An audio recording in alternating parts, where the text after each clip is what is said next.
नमस्ते,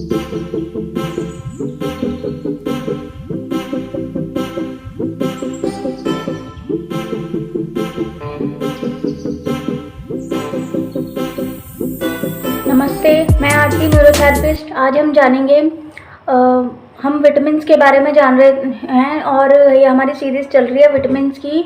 तो हमने पिछले में जाना वीडियोस में कि विटामिन्स कौन कौन से होते हैं और वो क्या करते हैं हमारे शरीर में, उनकी कमी से क्या रोग आते हैं। तो आगे हम उसी सीरीज़ में आगे जानेंगे कि और कौन से विटामिन्स हैं। बहुत सारे विटामिन्स होते हैं, ठीक है। तो अब आज हम जानेंगे फॉलिक एसिड के बारे में। फॉलिक एसिड क्या होता है और फॉलिक एसिड क्या करता है हमारे शरीर में, उसकी कमी से क्या क्या रोग होते हैं, क्या प्रॉब्लम्स आ सकती हैं किसी व्यक्ति को, रोगी को। Folic acid pteroyl glutamic acid, pteroyl glutamic acid का एक ग्रुप की एक एसिड होती है, ठीक है। यह एक मुख्य प्रोटीन है, मुख्य विटामिन है जो दो विभिन्न रासायनिक ग्रुप्स को वहन करने का काम करती है, दो केमिकल ग्रुप्स को यानी कि ट्रांसपोर्ट करती है, जिन्हें हाइड्रोक्सी मिथाइल और फॉर्मिल ग्रुप कहते हैं। ध्यान रहे कि जीन्स को बनाने के लिए, जो हमारे जीन्स होते हैं, जेनेटिक वर्क होते हैं, उसको बनाने के लिए या उनके कार्य को सुधारने के लिए, उसमें क्या कोई डिफेक्ट ना आ जाए, इसके लिए प्यूरिन्स और थायमिन की आवश्यकता होती है। प्यूरिन्स एक ऐसा कंपाउंड होता है जिसमें दो बेसिस बनते हैं, जिसका नाम है एडिनाइन और गुआनाइन। एडिनाइन और गुआनाइन। दूसरा है पिरिमिडिन जो थायमिन और साइटोसिन नामक दो अन्य बेसिस को बनाते हैं या स्टिमुलेट करते हैं। ये चारों बेसिस ये सेल्स के न्यूक्लियस, सेल का जो केंद्रक भाग होता है हमारे सेल्स का, उसके जो न्यूक्लियस होता है, केंद्रक होता है, उसके अंदर डीएनए और आरएनए के प्रधान अंश हैं, प्रधान यानी कि प्राइमरी अंश हैं, उसके भाग हैं। सो हम फॉलिक एसिड के उपचार से क्या करते हैं, जो हम न्यूरोथेरेपी में फॉलिक एसिड फार्मूला देते हैं, पॉइंट्स देते हैं रोगी को, उसके उपचार से जो जीन्स में जो भी डिफेक्टिव आ जाते हैं, चेंजेस आ जाते हैं, तो हम उसको काफ़ी हद तक सुधार सकते हैं इस फॉलिक एसिड फार्मूले की मदद से। तो डीएनए का पूरा नाम डीऑक्सी राइबोन्यूक्लिक एसिड है, deoxy ribonucleic acid, DNA. Folic acid का सबसे ज़रूरी काम क्या है, शरीर में प्यूरिन्स और थायमिन का सिंथेसिस करना या बनाना।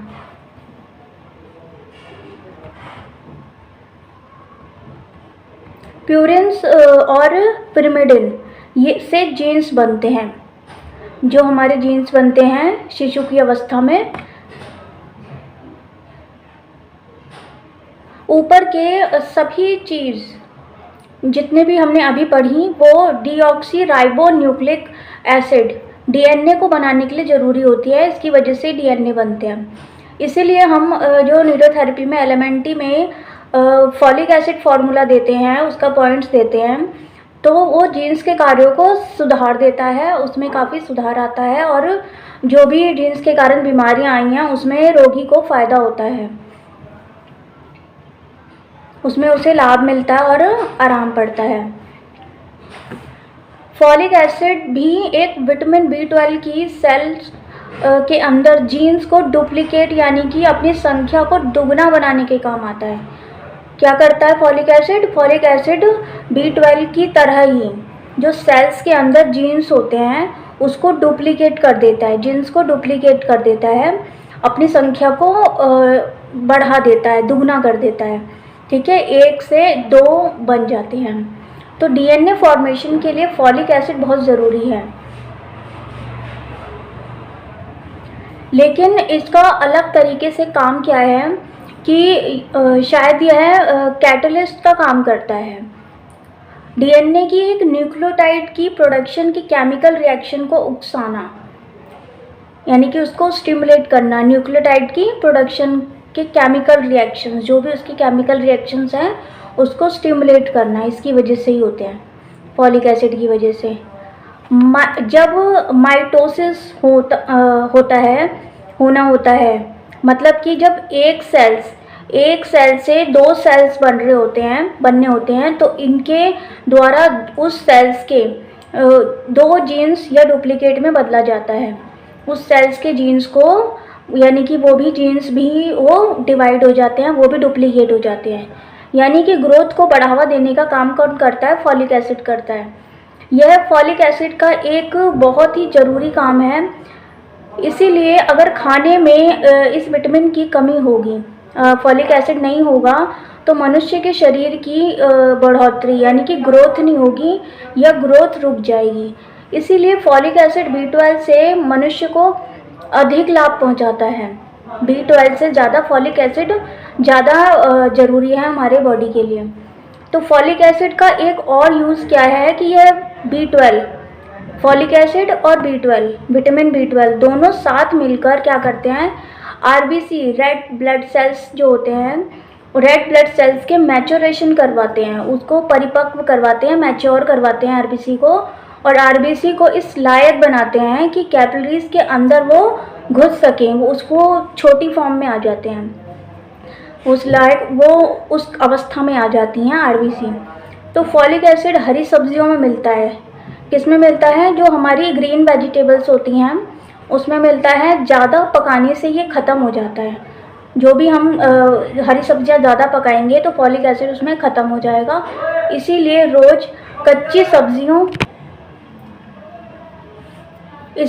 रोज़ कच्ची सब्जियों का सैलड खाते हैं जो लोग, उनको वो पर्याप्त मात्रा में मिलता रहता है हमारा फॉलिक एसिड। इसके अलावा चावल का जो छिलका होता है, जो धान, रोज़ कच्ची सब्जियों को सैलेड में खाना चाहिए। जो इसके अलावा जो हमारा चावल होता है, धान होता है, उसका उसके जो ऊपर की जो लेयर होती है, चावल के ऊपर जो धान के ऊपर की जो लेयर होती है, उसका जो छिलका होता है धान का, और गेहूं और दालों के ऊपर के छिलके में जो उसका फाइबर होता है, उसमें पाया जाता है क्या? Folic acid. मनुष्य को रोज़ 0.4 mg फॉलिक एसिड की ज़रूरत होती है। हमें फॉलिक एसिड की ज़रूरत होती है, सो हमें छिलके वाली दालें खानी चाहिए, ज़्यादा मात्रा में खानी चाहिए। और चावल का जो पानी होता है उसको उबालने के बाद जब हम चावल उबालते हैं, उसका जो पानी होता है उसको फेंकना नहीं चाहिए, उसको ही दोबारा यूज़ कर लेना चाहिए किसी तरीके से, भोजन के रूप में या खाने के रूप में, तो वो भी बहुत अच्छा होता है। सफ़ेद ब्रेड, जो ब्रेड होती है उसमें फॉलिक एसिड नहीं होती, वाइट ब्रेड में। तो अगर ब्रेड खाना है तो ब्राउन ब्रेड खानी बेहतर होती है। यह विटामिन भोजन से मिलता है, जो भी हम भोजन खाते हैं उससे मिलता है। ये शरीर में स्वयं नहीं बनता, खुद नहीं बनता। कई विटामिन खुद ही शरीर बना लेता है, उसे भोजन से नहीं लेना पड़ता, लेकिन इस विटामिन को हमें भोजन से लेना पड़ता है। पेट और छोटी आंत, जो हमारी छोटी आंत है, स्मॉल इंटेस्टाइन है और स्टमक है, उसमें पचकर फॉलिक एसिड इलियम में सोखा जाता है, इलियम में ऑब्जॉर्ब होता है।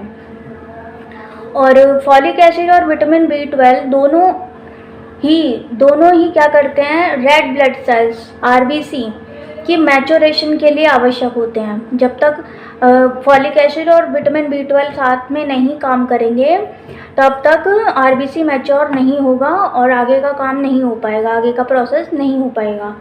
ये दोनों शरीर में ठीक मात्रा में होने चाहिए, और उसके होने से ठीक से बनेंगे, ठीक मात्रा में होंगे तभी आगे का प्रोसेस हो पाएगा। इसीलिए शरीर में फॉलिक एसिड होना बहुत ज़रूरी होता है। अगर शरीर में फॉलिक एसिड की कमी होती है तो RBC का जो आकार होता है, रेड ब्लड सेल्स का जो आकार होता है, उसकी गोलाई होती है, वो आकार बढ़ जाता है, काफ़ी बड़ा रह जाएगा और वो कैपिलरीज के अंदर नहीं घुस पाएंगी। ठीक है। अब अगर फॉलिक एसिड क्या करता है, उसको आकार को माइक्रो कर देता है, छोटा कर देता है, जिसकी वजह से वो कैपिलरीज में घुस पाती हैं और आगे उनका ट्रांसपोर्टेशन वहन हो सकता है पूरे बॉडी में आरबीसी का। तो कुछ लोगों में मैचुरेशन फेलियर से, अगर मैचुरेशन प्रॉपर नहीं होगा तो अनीमिया हो जाता है। अनीमिया होगा फॉलिक एसिड की कमी से। इसे क्या कहते हैं, मैग्लोब्लास्टिक अनीमिया। मेगालोब्लास्टिक अनीमिया किसकी कमी से होता है, फॉलिक एसिड की कमी से होता है, क्योंकि उसकी साइज़ है वो छोटी नहीं हो पाती। साइज़ छोटी होगी तभी वो कैपिलरीज के अंदर जा पाएगा आरबीसी। तो मैक्रोसाइटिक अनीमिया भी कहते हैं इसको, और मैग्लोब्लास्टिक अनीमिया भी कहते हैं। जब विटामिन B12 की कमी आ जाती है तो अनीमिया को पर्नीशियस अनीमिया कहते हैं। विटामिन B12 की कमी से आए अनीमिया को पर्नीशियस अनीमिया कहते हैं। थायराइड ग्लैंड और फॉलिक एसिड का क्या रिलेशन है आपस में? थायराइड ग्लैंड और फॉलिक एसिड आपस में मिलकर कैसे काम करते हैं कोऑर्डिनेशन से, तो अब हम उसके बारे में जानेंगे। जो हमारा थायराइड ग्लैंड होता है यहाँ पे बटरफ्लाई के आकार का गले में, और उसका जो बेसिक केमिकल है वो है tyrosine amino acid. Tyrosine amino acid TAA, ठीक है, TAA, जिसे ज़्यादा मात्रा में दूध की प्रोटीन, जो हम मिल्क लेते हैं, मिल्क की प्रोटीन में कैसिन होता है, जिसे कैसिन कहते हैं दूध की प्रोटीन को, उसमें पाया जाता है टायरोसिन अमीनो एसिड। ठीक है। इसके मेटाबॉलिज्म्स के लिए विटामिन C और फॉलिक एसिड उसकी ज़रूरत होती है शरीर को। ये है table 18th addition, page number 2022 में लिखा हुआ है पेज नंबर पर। ऊपर के वाक्य से हम जो भी हमने अभी पढ़ा वो लैब टेस्ट के बिना भी हम ये अनुमान लगा सकते हैं। जिस बच्चे में, जो भी बच्चा है, उसके शरीर में अगर फॉलिक एसिड की कमी जन्म से ही है, बाय बर्थ ही है, तो उसके शरीर में जो टायरोसिन अमीनो एसिड है TAA है, वो उसका मेटाबॉलिज्म ठीक से नहीं होगा, वो ठीक से नहीं उसका चयापचय होगा, क्योंकि TAA यानी टायरोसिन अमीनो एसिड की ही क्या करता है, थायराइड ग्लैंड, हमारी थायराइड ग्लैंड के T3 T4 हार्मोन्स का रॉ मटेरियल है, यानी कि उसका कच्चा माल है। जैसे कि कुर्सी बनाने के लिए लकड़ी चाहिए, उसी तरह टायरोसिन अमीनो एसिड चाहिए थायराइड ग्लैंड के हार्मोन्स बनने के लिए। उसका मूल पदार्थ क्या है, tyrosine amino acid, thyroid gland के हार्मोन्स बनने के लिए।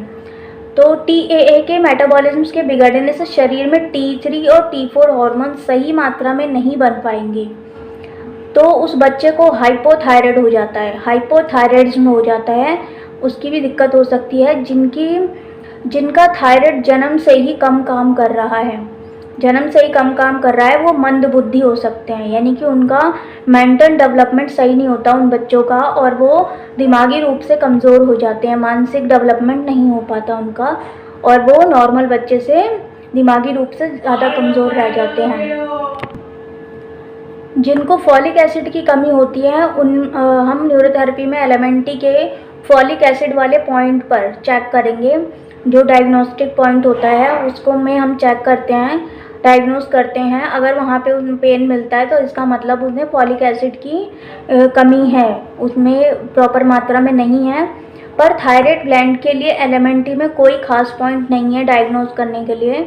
तो एलिमेंटी में राइट पार्को और फॉलिक एसिड के अलावा उन्हें हाइपोथायराइडिज्म ठीक करने के लिए भी हमें उचित उपचार देना होगा, यानी कि न्यूरोथेरेपिस्ट जो भी हैं वो राइट पार्को और फॉलिक एसिड फार्मूला के अलावा भी उन्हें हाइपोथायराइड ठीक करने के लिए कुछ फार्मूलाज, कुछ पॉइंट्स ऐड करने पड़ेंगे, ताकि उनका थायराइड ग्लैंड सही से वर्क करे और उनका फॉलिक एसिड प्रॉपर मात्रा में काम करे। तो मंद बुद्धि के बच्चों को उपचार करते समय हमें इस बात को ध्यान में रखना चाहिए, जो भी थायराइड ग्लैंड ठीक काम ना करने से जो बच्चे बचपन से ही मानसिक रूप से कमज़ोर हैं, दिमाग रूप से कमज़ोर हैं, कम काम करता है उनका, मंदबुद्धि हैं, तो बच्चों को हाइपोथायराइडिज्म उसे ठीक करने के लिए पहले पेट को ठीक करना होगा। डाइजेशन जब ठीक होगा तो राइट पार्को या फॉलिक एसिड राइट पार्क हो, यानी कि हमारा एक पॉइंट होता है न्यूरोथेरेपी में राइट पार्क हो, जो हम राइट हिप जॉइंट पे देते हैं। तो अगर वो देंगे फॉलिक एसिड बनेगा और शरीर में रिलीज़ होगा, तो फार्मूला देकर हम फॉलिक एसिड की कमी को ठीक करते हैं, तभी उनकी बीमारी में पूरा सुधार आएगा, रोगी को लाभ होगा। फॉलिक एसिड की कमी से कौन कौन सी बीमारियां आती हैं, अब हम इसकी जानकारी लेंगे थोड़ा।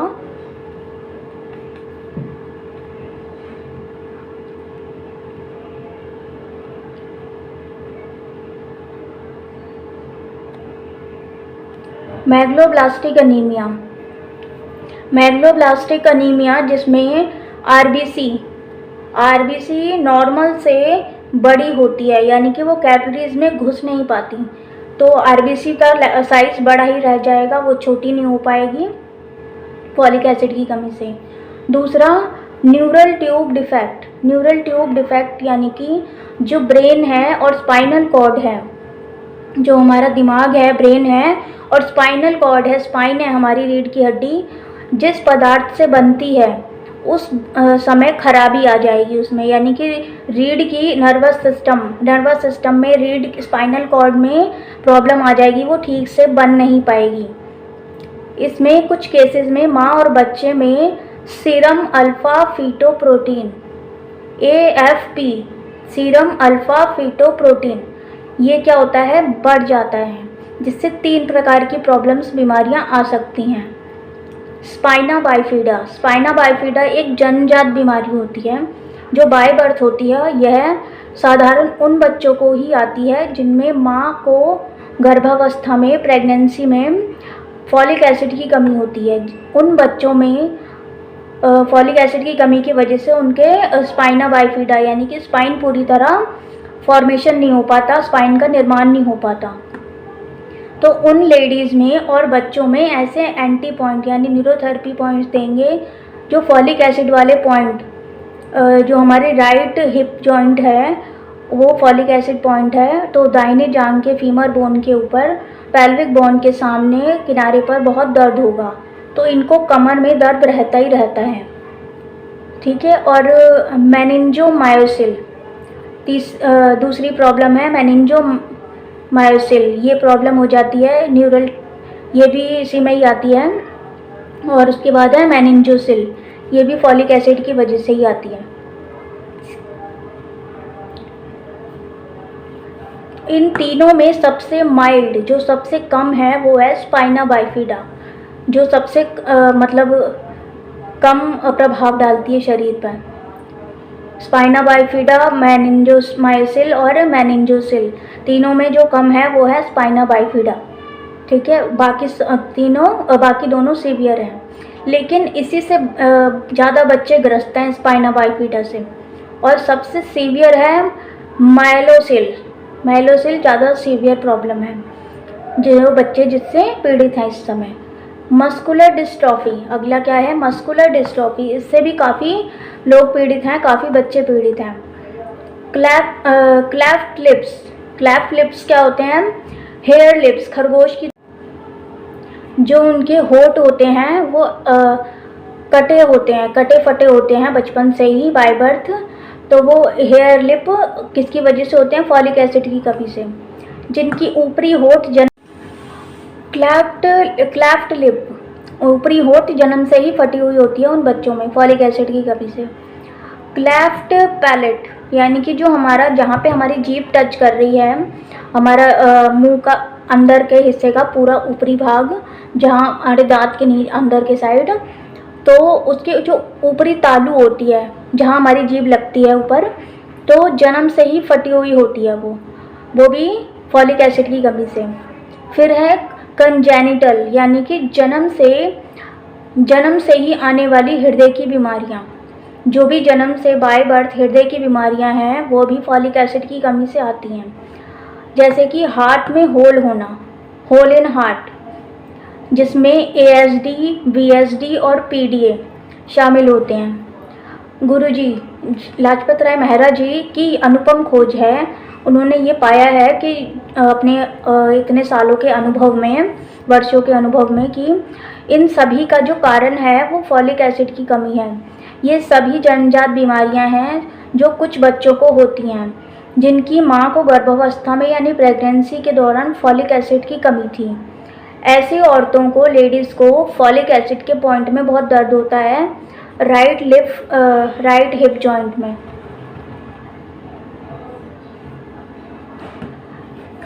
गुरुजी की अनुपम खोज है। उन्होंने अपने एक्सपीरियंस में पाया है 50 से 70 साल का जो हमारा एक्सपीरियंस रहा न्यूरोथेरेपी में, कई मरीज़ों पर थेरेपी करके, तो जितने भी बच्चे होल इन हार्ट के उनके पास आए लाजपत राय महाराज जी के पास, तो हृदय की अन्य जो जन्मजात बीमारियां थीं, हृदय से रिलेटेड जो दूसरी जन्मजात बीमारियां थीं, उससे ग्रस्त उनके पास आए उन सभी को, उनकी जो मदर है, बच्चों की मदर को एलिमेंट्री के फॉलिक एसिड वाले पॉइंट में दर्द पाया गया। तो इसका मुख्य कारण क्या है कि फॉलिक एसिड की कमी थी उनमें और उनके बच्चों में भी आगे चली गई। तो यह एक जन्मजात बीमारी है जो कुछ बच्चों को होती है जिनकी मां को गर्भावस्था में प्रेगनेंसी के दौरान फॉलिक एसिड की कमी थी। ऐसी औरतों को, लेडीज़ को फॉलिक एसिड के पॉइंट में काफ़ी दर्द होता है। तो इन दोनों ही बीमारियों में जो हमारा न्यूरोथेरेपी फार्मूला है, पॉइंट्स हैं, वो क्या देंगे? Folic acid formula 6 gas only, 6 gas आई, 6 राइट ओवरी और 8 राइट पार्को, 8 राइट पार्को। या mild folic acid treatment, mild यानी कि 1 गैस ओनली 6 पॉइंट, 1 गैस आई 6 पॉइंट, 2 राइट ओवरी और 8 लेफ्ट पार्को। ये फार्मूला देने से उनके शरीर में फॉलिक एसिड ठीक से रिलीज़ होगा और उनकी रोग में उनको सुधार महसूस होगा। क्योंकि बच्चे के जो पहला साल होता है, जब बेबी का बर्थ होता है, उसका जो पहला साल होता है, उनमें थायराइड ग्लैंड ही बच्चे के ब्रेन का विकास करवाता है। बच्चे के ब्रेन का विकास 1 साल तक कौन करता है? थायराइड ग्लैंड करता है। गाइटन, ये किसके अनुसार है? Guyton 18th addition, page number 862 में लिखा हुआ है ये। तो if the fetus does not secrete sufficient quantities or thyroid hormone, growth and maturation of brain both before birth and afterwards are greatly retarded। ठीक है, यानी कि थायराइड ग्लैंड कम काम करेगा तो बच्चे का जो ब्रेन का विकास नहीं होगा। तो कुछ बच्चों में हम क्या देते हैं? 10 पेन के 3 ट्रीटमेंट देते हैं न्यूरोथेरेपी में। 10 पेन के 3 ट्रीटमेंट देंगे तो उनके जो थायराइड ग्लैंड है वो सही से उसमें थोड़ा सुधार आएगा पहले से, और उनको उनकी प्रॉब्लम्स में, रोग में लाभ होगा। तो अगला हम जानेंगे फॉलिक एसिड के बारे में जाना। अब हम अगला जानेंगे विटामिन B2 के बारे में। विटामिन B2 राइबोफ्लेविन बोलते हैं इसको केमिकल भाषा में, राइबोफ्लेविन। राइबोफ्लेविन जो है वो पानी में घुलने वाला एक विटामिन है जो पानी में घुल जाता है, जो विटामिन बी कॉम्प्लेक्स ग्रुप का है। ये ऑरेंज का रंग का है, संतरी रंग का होता है, ऑरेंज कलर का। ये दूध में, दूध के पदार्थों में, हरी सब्जियों में पाया जाता है। यह टिश्यूज़ के फॉलिक एसिड, टिश्यूज़ के फॉस्फोरिक एसिड में मिलकर, फॉस्फोरिक एसिड में मिल जाता है। जो हमारे टिश्यूज़ में फॉस्फोरिक एसिड होता है उसके साथ मिलकर 2 किस्म के कोएंजाइम बनाता है। पहला flavin mononucleotide, FMN, flavin mononucleotide. दूसरा flavin adenine dinucleotide, FAD, FMN और FAD। ये 2 एंजाइम बनाता है, कोएंजाइम। जो कोएंजाइम यानी कि जो किसी एंजाइम के साथ या केमिकल के साथ हमारे शरीर में क्रिया करते हैं, रिएक्शन करते हैं, उसको कोएंजाइम कहते हैं। तो फिर ये दोनों सेल के माइटोकॉन्ड्रिया, दोनों सेल्स के जो माइटोकॉन्ड्रिया होते हैं, उसके केंद्रक होते हैं, में ऑक्सीजन का प्रदान करने का मुख्य ऑक्सीडेटिव सिस्टम को बनाने के लिए हाइड्रोजन कैरियर का काम करते हैं। हाइड्रोजन को उसके अंदर ले जाते हैं, ठीक है, माइटोकॉन्ड्रियाज के अंदर ले जाते हैं। अक्सर NAD डिहाइड्रोजेनेसिस के साथ मिलकर कार्य को करते हैं। फिर वह हाइड्रोजन को खाना पचाने से निकली है या बनी है, उसे FMN और FAD में अक्सर NAD डिहाइड्रोजेनेसिस के साथ मिलकर कार्य करते हैं। फिर वो हाइड्रोजन जो खाना पचाने से निकली है, खाना पचने से जो हाइड्रोजन निकली है या बनी है, उसे FMN और FAD में पहुंचा दिया जाता है। फिर यह सब होने के बाद हाइड्रोजन को आयंस में बदल दिया जाता है, उसे माइटोकॉन्ड्रिया की मैट्रिक्स में भेज दिया जाता है।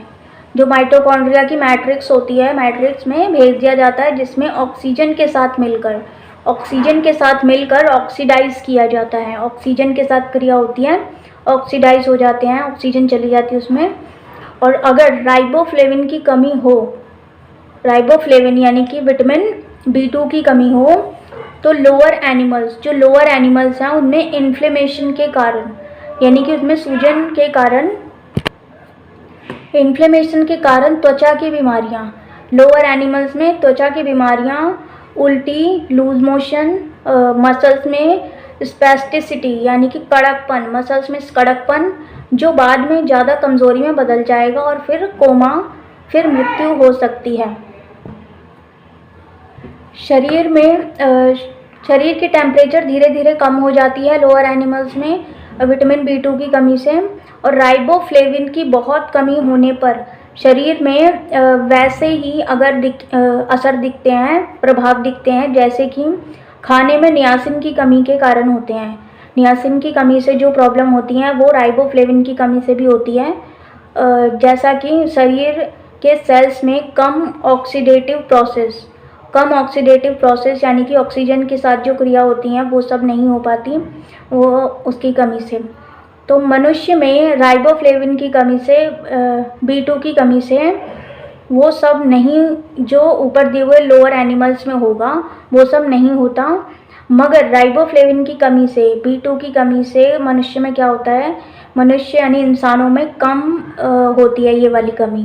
तो ऐसे जैसे पाचन संस्थान की गड़बड़ियाँ, जिसका मुख्य परिणाम क्या आता है, मुंह के अंदर छाले हो जाते हैं।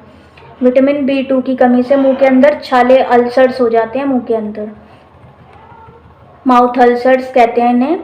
तो इस विटामिन की कमी के कारण अन्य लक्षण क्या है, आँखों और जो त्वचा है, हमारी जो आइज़ हैं और जो स्किन है, और स्किन का जलना जैसा महसूस होता है, जलन होती है हमारी आँखों में, हमारे त्वचा में महसूस होती है। और होठों के जो किनारे होते हैं, जो होठों के किनारे फट जाते हैं, और सिर में दर्द होता है, डिप्रेशन होता है, भूल जाते हैं, याददाश्त कम हो जाती है विटामिन B2 की कमी से। विटामिनों के इस ग्रुप की कमी से आने वाली बीमारियों में मुख्य क्या है, प्लेग्रा के बारे में हम पहले भी पढ़ चुके हैं। प्लेग्रा आता है उसकी कमी से, बेरी स्प्रू, ये बीमारियां थायमिन, नियासिन, विटामिन C और विटामिन A या राइबोफ्लेविन सब में थोड़ी थोड़ी कमी होने के कारण आती है। कौन सी प्रॉब्लम, प्लेग्रा, बेरी स्प्रू, रतौंधी यानी नाइट ब्लाइंडनेस, किसकी कमी से आती है, thiamine, niacin, vitamin C, vitamin A, riboflavin यानी विटामिन B2। ये सब थोड़ी थोड़ी मात्रा में कम हो जाते हैं तो ये प्रॉब्लम्स आ जाती हैं, रोग आ जाते हैं। तो याद रखने वाली चीज़ है कि ध्यान देने वाली बात है कि ये सभी विटामिन भोजन द्वारा शरीर प्राप्त कर सकता है। हम भोजन द्वारा इन विटामिन को प्राप्त कर सकते हैं। अगर भोजन का पाचन अवशोषण ठीक से होगा तभी ये विटामिन हमारी शरीर में सही से पचेंगे। कोई चाहे ढेर सारे विटामिन की वे तभी रक्त में मिल पाएंगी जब पाचन ठीक होगा, वरना वैसे के वैसे शरीर से हमारे निकल जाएंगे मोशन और यूरिन के थ्रू, हमारे मल और यूरिन के थ्रू वो सारा निकल जाएगा। जो भी हमने खाना खाया वो ठीक से ऑब्जॉर्ब होना चाहिए, उसका पाचन ठीक होना चाहिए। इसीलिए गुरुजी यानी कि लाजपत राय महाराज जी कहते हैं कि इन सब बीमारियों में पेट और पाचन संस्थान को ठीक कर देने से तुरंत आराम मिल जाता है।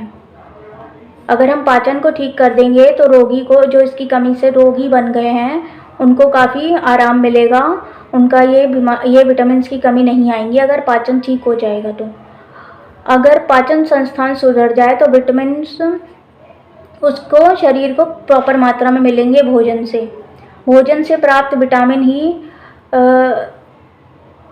शरीर के अन्य कार्यों में ठीक प्रकार से उपयोग में लाए जा सकते हैं। हर प्रकार से देखा जाए तो एलिमेंटी न्यूरोथेरेपी उपचार द्वारा शरीर को ठीक रखें, यानी कि उसको सही अवस्था में बनाए रखें, इसका कोई नुकसान नहीं है। तो इन बीमारियों से ही नहीं, अन्य बीमारियों से भी हम बच सकते हैं। आज के लिए इतना ही। नमस्ते।